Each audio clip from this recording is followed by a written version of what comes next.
fifth penalty for excessive speeding. Well, the issue is along a 3-mile stretch of 271. Our Maya Bly is live in Mayfield Village with more on the situation there. Maya? Well, speeding could cost you up to $300 here, and the goal of this new camera is simply to keep you, the driver, and officers safe on the highway. To curb excessive speeding along 271 in Mayfield Village, Council unanimously passed a new ordinance Monday with a 3-tier scale of fines up to $300 for drivers buzzing past the speed limit. Our police officers will have it as a handheld device. So there will not be anything placed on a pole or a camera fixed somewhere. The Mayfield Village Council president says it's a needed change to combat so many speeders. Mayfield Village Police, Labor Day weekend, issued 10 citations on 271. And then in one of the cases, our officer was actually driving on 271 and a car passed him doing 105. And I mean, obviously at those types of speeds, something had to be done. A handheld speeding camera will be the newest tool for Mayfield Village Police. The biggest advocate of the change, the police chief himself, who hopes the new citations stop speeders and keeps officers safer. If you're doing less than 20 over, it's $150. 20 to 30 will be $200, and then 30 or more is $300. He says citations will be mailed to the driver and won't cost points on their license. The chief, poring over ODOT data since January, says the number of drivers going 85 miles an hour and above has more than doubled. And if you add all of these up, the 85 plus, that works out to be about 869 cars going northbound in a 24-hour period that are going 85 plus. The chief says his goal is not to punish or scare drivers, it's simply just to get them to slow down.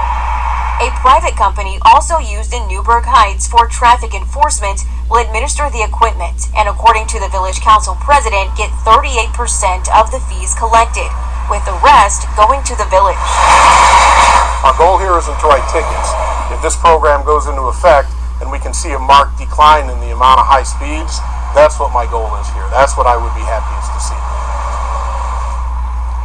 Now, this should be in effect in about 30 days. The chief says, again, the goal is just to keep people safe and to give his officers an option so that they don't have to pursue those really fast drivers and endanger themselves on the freeway. No doubt about it, ongoing problem. And, just driving around, it's amazing. You see people blowing through construction zones going 80, 85 miles an hour. Yeah, it's a huge problem here, and one that hopefully this new camera, although it's just one for now, will hopefully solve. Fines that big can make a difference. Maya, thank you.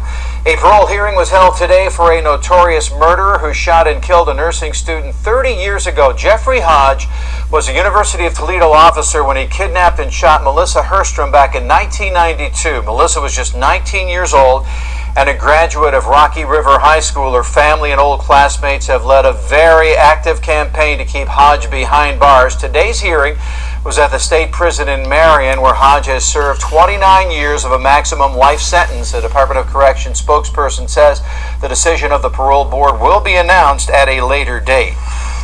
One of the two men charged in killing of an East Cleveland mother and fashion model will spend the rest of his life in prison. Curtis Gatherite pleaded guilty last month. He and Delonta Jones tried to rob Shalalia Moore and her boyfriend and her friend in a car on Lakeshore Boulevard back in Euclid. When she tried to drive away, they shot her. She crashed, ran for help, but later died. Jones is scheduled to be sentenced on September 29. Authorities have seized thousands of fake vaccine cards and Pfizer stickers in Ohio in the past month. Customs officers at the port of Cincinnati took in 5 shipments of the phony documents. They looked somewhat legit and even had a CDC logo on them, but if you look closely, you will notice misspellings. The shipments originated in China and are being brought in to private residences in Illinois, Maryland, Missouri, New York, and Texas. Rationing of your favorite liquor may be coming to a bar or restaurant near you due to a supply chain problem and very high demand right now. A spokesperson for Ohio Liquor says the shortage specifically impacts bourbon, tequila, and cognac. That trend is worldwide and not just in Ohio. Prices may be going up to slow volume, giving alcohol manufacturers the chance to catch up.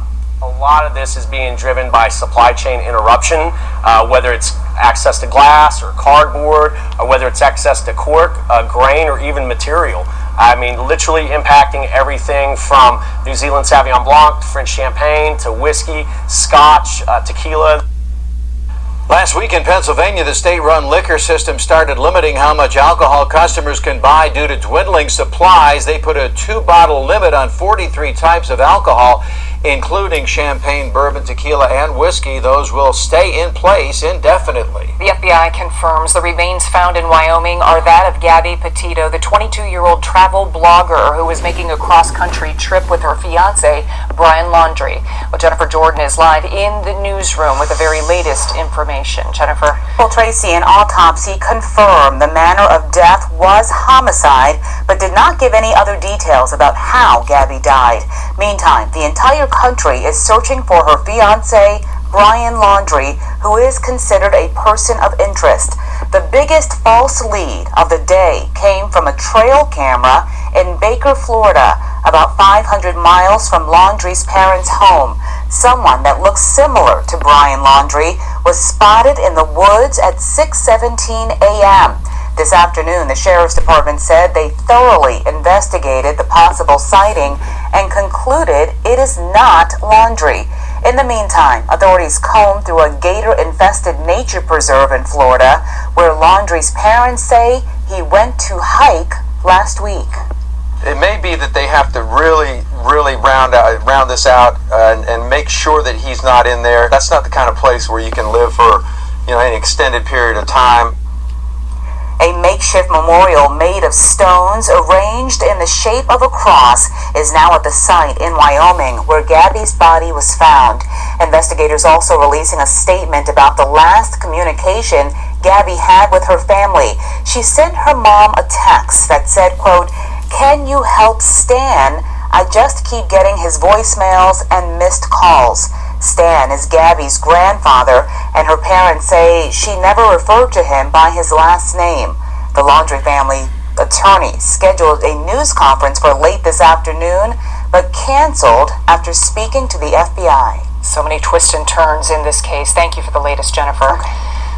Blind, deaf, and left in a ditch. Still ahead tonight, the search for justice for a little dog named Rudy and how you can help. Melissa. Well, a pretty quiet Tuesday evening. A few showers out there, but get ready for heavy rainfall, gusty winds, and much cooler temperatures. So when it comes a 1, 2, 3 punch, up ahead we'll have the timeline and your 8-day forecast. Stick around.